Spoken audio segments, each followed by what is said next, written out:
Hey, help support the show by joining the Patreon or becoming a YouTube member. Also, hit that like button to subscribe if you want more Cavs-focused content. First things first, I got to give respect to the Indiana Pacers, and I mean this in the best way possible. Y'all are a little pesky, annoying basketball team. Every single time. For the last 2 times they played them, and look, the Pacers did their thing. They beat the Cavs. Cavs had a bad shooting night, were sloppy with the ball overall. Lost that first game at home to Indy. And Indy deserves a lot of credit for that because they did it without Tyrese Halliburton for the whole second half. But it's like even in that game, whenever the Cavs felt like they were going to go up by 10 or start to pull away, do the normal Cavs thing, the Pacers would do just annoying stuff. Start going full court press, just start getting turnovers, bothering us, right? And in this game, for the most part, they did that quite well up until the very end of this game where like Ben Mathurin just lost his mind, bumped the referee. So first and foremost, got to give some respect to the opponent, the Pacers. Y'all annoying little team. You know, I would prefer not to see you in the first round. That doesn't mean I don't think the Cavs will win in the first round, but y'all gonna be pesky. I could tell. Y'all gonna be a little pesky squad, well coached by Rick Carlisle. And they're playing good defense now, better offense. So, you know, the Pacers, they're a little bit better than their record suggests. They're not a bad team, 22-19. But the way they played today without Tyrese Halliburton, got to give them some respect for that because I thought they played quite well, went 4 deep on the bench, and their bench been killing us, right? Their bench had 39 points in this game, 40 overall if you count the 2 garbage time points Ray J. Dennis got. And their bench did outscore our bench, one of the deepest benches in basketball. So you got to give them a lot of credit for how they played these last couple of games. And I think this brought up a couple of concerns that you have about the Cavs. I think they got a chance to respond to those concerns, right? Because what the Pacers did to annoy the Cleveland Cavaliers was basically press them full court, play really tight, annoying defense, then give them space, try to speed them up so the Cavs don't have time to process. And that did work pretty well in that first game. This second game, the Cavs adjusted to it, right? And this is the small stuff that you want to pay attention to over the course of the season, right? Because teams are going to throw little things at you to try to throw you off. Coaches are going to throw little things at you, especially when you are the number 1 record in the NBA, to try to get you off your game. And it's up to the Cavs to be able to adjust. The Pacers found something that worked. It was very annoying. The Cavs had to adjust to it in this game, and they did a good job of adjusting to it and scoring there. The one thing I have noticed with the Cavs the last few games is that they have become more and more reliant on the scoring from their core 4 players, more so than contributions from other players. This game was not that different, right? You get 35 from Donovan Mitchell, 24 from Darius Garland, 16 from Jarrett Allen, 22 from Evan Mobley. And while I am glad to see the core 4 contribute in the way that they have, you always want to see your best players be able to contribute in a big time way. This Cavs team is at its best when those 4 don't have to carry 97 of the Cavs 127 points. Usually you want this to be spread out just a little more. George Niang gave you some help off the bench. I thought Max Strus played really well off the bench. Karis LeVert didn't shoot well at all, but he made 4 of his free throws, so he gave you 7 points off the bench. So got some help from the bench, but not a ton of help other than Max Strus, who did legitimately help you. He went 1 of 5. Now it was Sam Merrill that went 1 of 5 from 3. But Max Strus went 4 of 7 from 3, gave you 13. Sam Merrill, I don't know why his shot's not going in, to be honest with you, because his shot looks good. He's getting open looks. he's just not making them at the rate that you want him to make it at. What's his percentage for the year? Because I know he started off the season hot, and maybe he's just one of these guys who's streaky. He's at 34% for somebody who's supposed to be specializing at three. You want him at least above 37, 38. So he's not sitting at a great percentage here.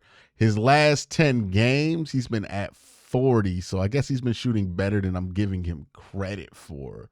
But yeah, this game wasn't it for Sam Merrill. You kind of expect a little bit more out of him in this situation. This was a very gritty, tough game. What I am very happy with is how your bigs responded and how this team basically responded to the physicality, right? We are always going to have the scars of that Knicks series in the back of our minds when we watch this Cavs team until they have a dominant performance in the playoffs. And one of the things that really bugged us about that Knicks series is they got out physical really badly. And then you saw them play against the Pacers. The Pacers decided to get a little bit more physical. And you're like, oh, is that still a problem? Well, the Pacers come out, do that same exact thing. It didn't end up being a problem. Donovan Mitchell went on a scorcher in the first quarter. I think he got like most of his 35 points in the first quarter of this game, or at least in the first half of this game. Darius Garland really took over in the second half. He had 24 in this game. He really didn't do much in the first two quarters, I believe, but then he just took over in the second half of this game. 24, 7, how many rebounds? Just one. So 24, 7, and 1.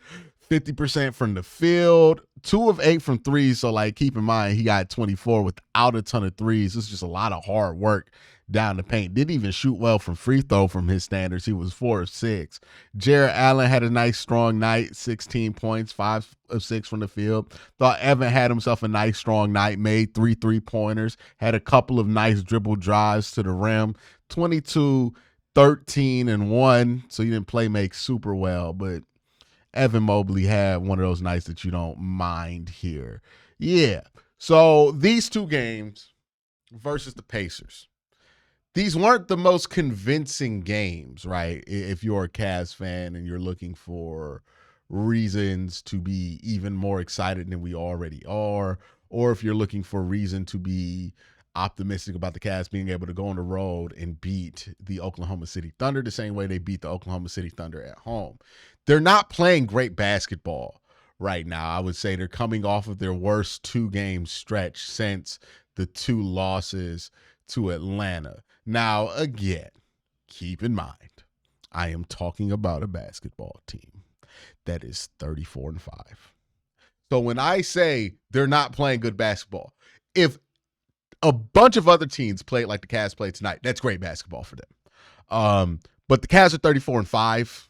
The standard is just so high for this team, and it's high because I've seen them play at a much higher level than what they've played, quite frankly, since the Los Angeles game. I thought it was the last really clean game they played. Honestly, Golden State, they played a little bit cleaner than that.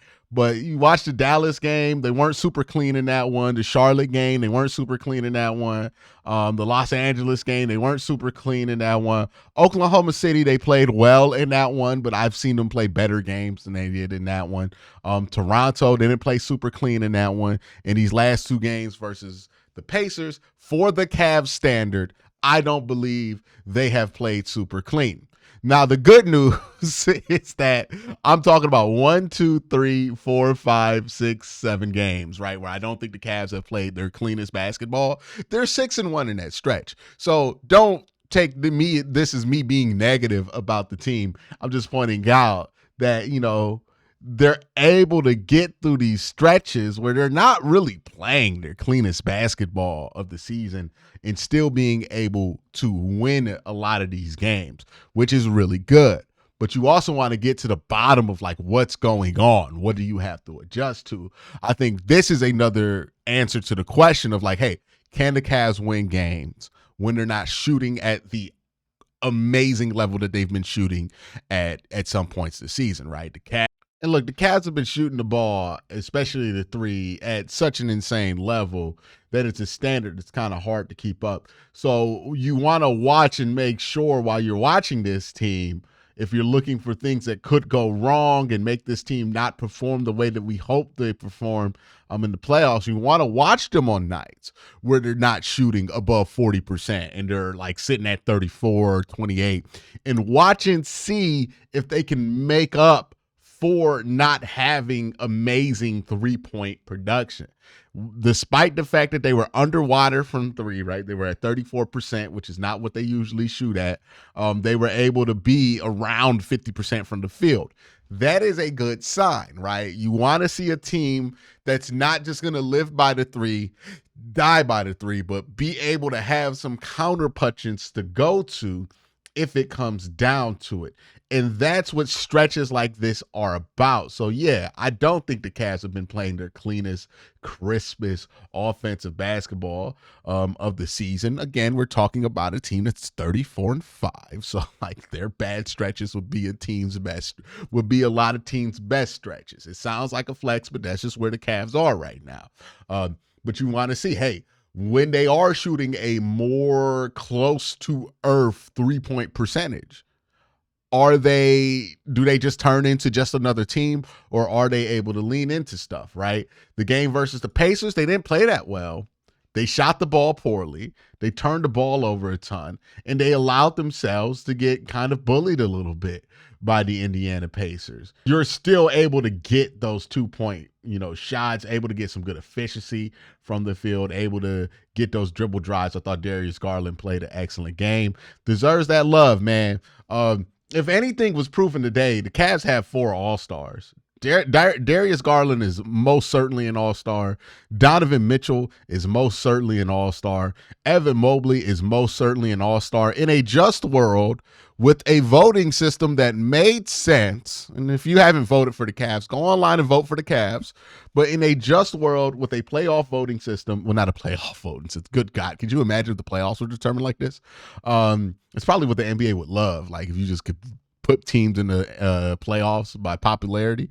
But if in a system, a more just system where the all-star voting makes more sense, Evan Mobley, Donovan Mitchell are all-star starters, maybe even Darius Garland, right? And then Jared Allen makes it as a reserve. But the reality is that Donovan Mitchell is likely to be a starter. Evan and Darius are going to be reserves, and then maybe Jared can come in as an injury replacement. I think Jared deserves to be an all-star outright. He's had 2 seasons better than the 1 year that he made the all-star game. So, yeah, I think he deserves it for sure. But that's my thoughts on this Cavs game. Much better that they come back and get a victory. Still don't think they're playing the basketball they need to if they want to go out and beat a team like Oklahoma City. So they got to get some things cleaned up. Darius Garland had a weird knee thing pop up in this game, but he got buckets after that whole knee fiasco, so maybe he's fine. Hopefully we don't hear anything more about that, and it's just a one-game thing. But yeah, Cavs came out, played well. They were carried by their core 4 in this one, which you're going to expect on the road. And, it'd be interesting to see if they don't have an amazing night from 3, can they beat the Thunder on the road? If they can do that, if the Cavs shoot from 34% from 3, right, and they're not even having like an amazing night from 3 against the Thunder, and they're able to beat them on the road, get excited. If you ain't excited already, get excited if they're able to do that, because that's just unbelievably that makes them such a dangerous team if they're able to win games in those kind of circumstances as well, right? It's not just the nights that you look good that make you a championship contender, right? When you win by 30, then people go, oh my God, look at that team, they just beat somebody by 30. It's also the nights where you're able to win and you're not doing stuff well, right? Those are the nights, I would argue, that are more important to determining whether a team can do the things that make of a true championship contender, right? Any team can win when they're on fire from 3 and they're shooting 45+% from 3. It's not very difficult. But, when your 3-point percentage is a little off, when things are a little difficult, when it's not really moving as smooth, it doesn't feel like it's operating as smoothly as it does, that's going to take a lot more to win in those kind of situations. So, that's my thoughts. Let me know your thoughts in the comment section below. Y'all have a great day. Have an even better night. Peace.